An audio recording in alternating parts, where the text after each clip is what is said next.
Hello everyone. Anger, sadness and fear ఇలాంటి negative emotions వస్తున్నాయి అంటే ఆ సిచ్యువేషన్లో మనం యాజ్ యూజువల్గా ఫైట్ చేస్తూ ఉంటాము, లేకపోతే ఆ ఎమోషన్స్ని ఇగ్నోర్ చేస్తూ ఉంటాము. బట్ ఇవి మన లైఫ్ గ్రోత్కి ఒక హిడెన్ మెసేజెస్ని ఇస్తూ ఉంటాయి. యాంగర్, ఫ్రస్ట్రేషన్ అనే హర్ట్ అయినప్పుడు మనకి యాంగర్ వస్తుంది.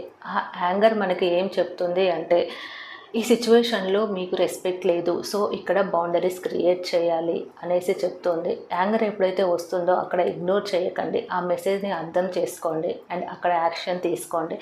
Sadness, loss, disappointment and pain ఇలాంటి ఫీలింగ్స్ ఎప్పుడైతే వస్తూ ఉంటాయో అక్కడ మీకు సాడ్నెస్ అనేది క్రియేట్ అవుతూ ఉంటుంది. సో మనకి ఈ సాడ్నెస్ ఏం మెసేజ్ ఇస్తూ ఉంటుంది అంటే పాస్ట్ పెయిన్ని హీల్ చేయండి అండ్ సెల్ఫ్ హీలింగ్కి ఛాన్స్ ఇవ్వండి అని చెప్తూ ఉంటుంది. అండ్ ఈ ఫీలింగ్ని ఎంబ్రేస్ చేసుకోండి. ఎప్పుడైతే మీరు దీన్ని ఎంబ్రేస్ చేసుకుంటారో ఆటోమేటిక్గా మీ హార్ట్ అనేది లైట్ అవుతుంది అండ్ మీకు ఒక క్లారిటీ అనేది వస్తుంది. ఫియర్, అన్సర్టనిటీ, రిస్క్ అండ్ డేంజర్ని ఫేస్ చేసినప్పుడు ఫియర్ వస్తూ ఉంటుంది. ఫియర్ అనేది మనకి ఏం మెసేజ్ ఇస్తుందంటే బీ అలర్ట్, ప్రిపేర్ అవ్వు అండ్ నీ స్ట్రెంగ్త్ని యూజ్ చెయ్యి అని మనకి మెసేజ్ ఇస్తుంది.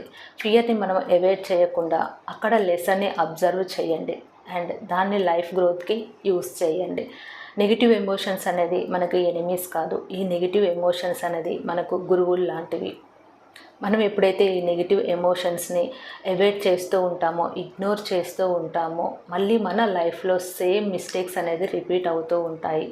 వీటిని ఎప్పుడైతే మనం యాక్సెప్ట్ చేస్తామో అవి మన life clarity, strength and awareness అనేది వస్తూ ఉంటుంది.